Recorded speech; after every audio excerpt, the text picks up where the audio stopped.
Halo, Assalamualaikum warahmatullahi wabarakatuh. Perkenalkan, nama saya Rima Mekusmaningrum. Saya dari kelas 1B program studi S1 Keperawatan. Di sini saya akan menjelaskan skema dasar metabolisme karbohidrat yang termuat dalam mata kuliah Ilmu Biomedik Dasar yang diampu oleh Ibu Farah Hanifah, Magister Kesehatan. Dalam menyelesaikan tugas ilmu biomedik dasar ini, saya mengambil referensi dari buku yang berjudul Metabolisme Biokimia yang ditulis oleh Dr. Insinyur Sri Wahyuni, Magister Kesehatan. Nah, apa sih metabolisme itu? Metabolisme merupakan seluruh reaksi kimia yang berlangsung pada tubuh makhluk hidup. Metabolisme dibedakan menjadi dua, yaitu anabolisme dan katabolisme. Katabolisme merupakan reaksi penguraian, sedangkan anabolisme adalah reaksi penyusunan atau pembentukan. Lalu, apa aja sih proses-proses yang ada di metabolisme karbohidrat? Yang pertama yaitu glikolisis. Glikolisis berasal dari kata gliko dan lisis. Gliko berarti gula dan lisis artinya pemecahan. Jadi, glikolisis adalah pemecahan gula atau glukosa menjadi asam pirufat yang memiliki atom C yang berjumlah 3. Reaksinya adalah sebagai berikut. Reaksinya yaitu terdiri dari 9 langkah. Yang pertama, glukosa akan mengalami fosforilasi menjadi glukosa 6-fosfat dengan melepaskan ATP menjadi ADP. Reaksi yang kedua yaitu glukosa 6-fosfat berubah bentuk atau isomerasi menjadi fruktosa 6-fosfat. Kemudian reaksi yang ketiga yaitu fruktosa 6-fosfat akan mengalami fosforilasi lagi menjadi fruktosa 1,6-bifosfat dengan melepaskan ADP. Sehingga langkah 1 dan 3 adalah langkah yang memerlukan energi. Nah, sekarang masuk ke langkah yang keempat. Fruktosa 1,6-bifosfat akan mengalami lisis atau pemecahan molekul. Fruktosa 1,6-bifosfat memiliki atom C6 yang nantinya akan berubah menjadi fosfogliseraldehid yang memiliki atom C berjumlah 3. Kemudian berubah bentuk lagi menjadi 3 fosfogliserad. Nah, pada tahapan ke-6 ini akan dihasilkan energi berupa ATP.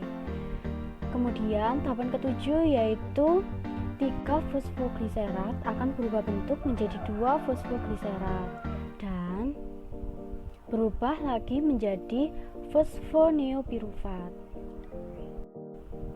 Kemudian fosfoneopirufat akan berubah bentuk lagi menjadi asam pirufat.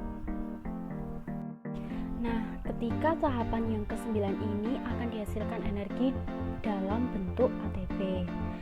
Kalau kita ringkas, glikolisis itu terdiri dari 3 tahapan. Tahapan yang pertama yaitu tahapan yang memerlukan energi yang terjadi pada langkah 1 dan 3. Kemudian tahapan kedua yaitu tahapan pemecahan molekul atau lisis, terjadi pada langkah nomor 4. Kemudian yang terakhir adalah tahapan yang menghasilkan energi yang terjadi pada langkah nomor 5, 6, dan 9. Glikolisis berlangsung di cairan sel atau sitosol. Nah, produk yang dihasilkan yaitu 2 asam pirufat, 2 adenosin trifosfat, dan 2 NADH. Selanjutnya adalah tahapan glikogenesis. Untuk tahap pertama dalam proses metabolisme karbohidrat yaitu pemecahan glukosa menjadi asam pirufat disebut glikogenesis. Kemudian asam pirufat tersebut akan dioksidasi menjadi asetil-CoA yang kemudian akan masuk ke rangkaian siklus asam fitrat untuk diubah menjadi energi dalam bentuk ATP. Sehingga dapat dikatakan bahwa glikogenesis merupakan suatu proses anabolik dalam membentuk glikogen untuk menyimpan glukosa ketika kadar glukosa dalam darah tinggi, seperti saat sesudah makan. Glikogenesis juga dapat diartikan sebagai proses pembentukan glikogen dari glukosa yang selanjutnya akan disimpan dalam otot maupun hati. karena glikogen adalah suatu bentuk karbohidrat yang disimpan dalam tubuh yang sama dengan amilum dari tumbuhan. Kemudian proses selanjutnya yaitu proses glikogenolisis. Pemecahan glikogen terlebih dahulu harus dipecah untuk dapat memperoleh glukosa sebagai energi. Sehingga dapat diartikan bahwa proses glikogenolisis adalah suatu proses pemecahan glikogen yang terjadi melalui jalan yang berbeda, yang tergantung dari proses apa yang memengaruhinya. Molekul glikogen dapat menjadi lebih kecil atau bahkan lebih besar, namun sangat jarang apabila molekul tersebut dapat dipecah dengan sempurna. Ketika kita sedang makan, hati bisa menarik simpanan glikogen yang ada untuk membuat glukosa dalam darah atau bekerja sama dengan ginjal untuk dapat mengkonversi metabolit non-karbohidrat, salah satunya yaitu laktat, asam amino, serta gliserol menjadi glukosa. Proses yang terjadi dimulai dengan molekul glukosa serta akan diakhiri dengan terbentuknya asam laktat.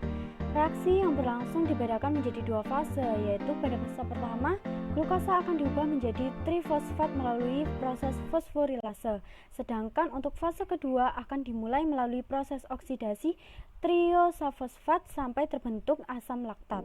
Kedua fase ini berbeda pada aspek energi yang berkaitan dengan reaksi pada kedua fase tersebut. Yang terakhir yaitu proses gluconeogenesis. Proses gluconeogenesis dapat terjadi apabila terdapat sumber energi dari karbohidrat sudah tidak lagi tersedia, sehingga tubuh akan menggunakan lemak sebagai sumber energi. Apabila lemak di dalam tubuh juga sudah tidak tersedia, maka proses pemecahan protein akan terjadi. Dapat diartikan juga bahwa gluconeogenesis merupakan suatu lintasan metabolisme yang dapat dimanfaatkan tubuh untuk menjaga kadar glukosa dalam darah tetap seimbang selain dengan glikogenolisis. Proses yang terjadi dalam gluconeogenesis atau pembentukan gula baru, yaitu asam laktat, akan diubah kembali menjadi glukosa melalui rangkaian reaksi. Karena pada dasarnya gluconeogenesis tersebut merupakan proses sintesis glukosa yang berasal dari senyawa-senyawa selain karbohidrat, seperti asam laktat serta beberapa asam amino. Meskipun proses gluconeogenesis merupakan suatu proses sintesis glukosa, akan tetapi bukan suatu kebalikan dari proses glikolisis.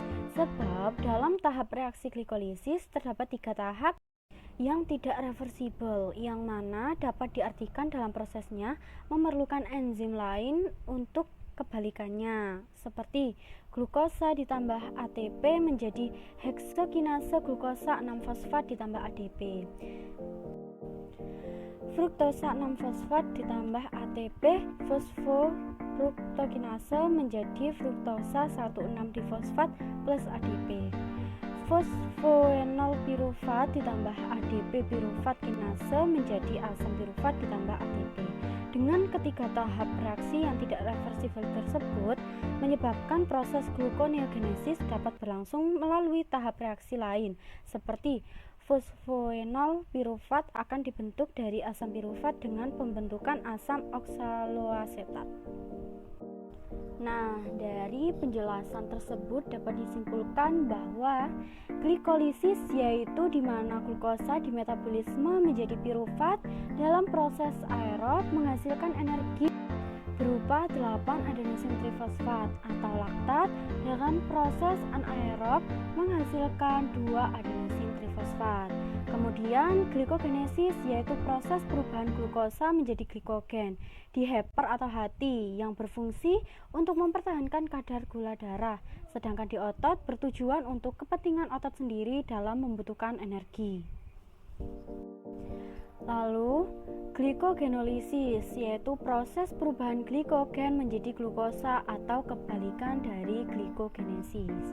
Yang terakhir adalah gluconeogenesis, yaitu senyawa non-karbohidrat seperti pirufat, asam laktat, gliserol, asam amino glukogenik yang akan menjadi glukosa. Nah, itu tadi penjelasan saya mengenai skema dasar metabolisme karbohidrat. Sekian, wassalamualaikum warahmatullahi wabarakatuh. See you in the next video. Dadah.